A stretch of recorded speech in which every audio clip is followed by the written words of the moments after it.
pensamos em Cachoeira em São Félix, pensamos em um dos maiores cartões postais da Bahia. A Ponte Imperial Dom Pedro II encanta os olhos de quem passa por ela e atrai diversos visitantes durante todo o ano.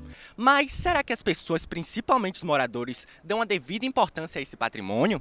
A importância da Ponte Dom Pedro II é para melhorar as pessoas que passam de São Félix para Cachoeira. Ela serve tanto de passagem de pedestre, como de veículos, como de trens de carga. Então, a ponte foi um bom local que Dom Pedro fez aqui. A magnitude da estrutura impressionava e impressiona os moradores ao ponto de boatos populares da sua criação se confundirem com sua verdadeira história.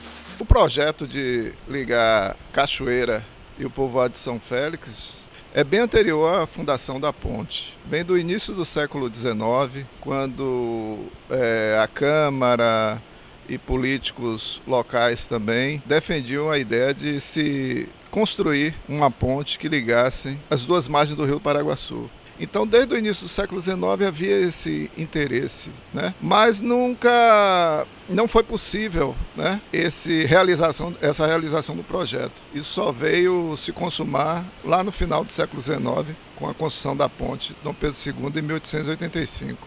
E foi mais ou menos aqui que no dia 7 de julho de 1885 chegaram os barcos a vapor para a inauguração de uma das maiores obras da América do Sul na época. Mas, diferente do que muitos contam, o evento não contou com a presença de Dom Pedro II.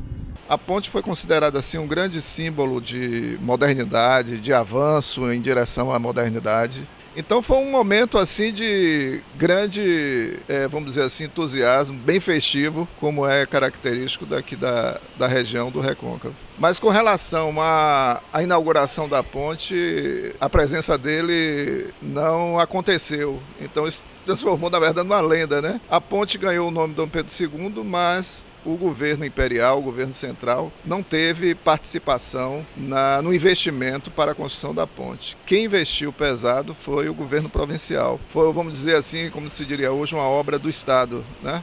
A ponte que tem o nome Dom Pedro II nos revela um passado que está longe de celebrar a importância da figura do imperador. Agora, é interessante como nesse momento se procurou homenagear o Dom Pedro. Em 1885, a monarquia estava passando por um momento delicado em que havia contrariado muitos interesses da grande lavoura, dos senhores de escravos. O batismo da ponte com o nome Dom Pedro II foi, de certa forma, uma homenagem ao Dom Pedro, né? E uma tentativa de levantar a moral dele frente à elite local, né? A Ponte Dom Pedro II é muito mais do que uma simples vista. É uma história viva de 138 anos.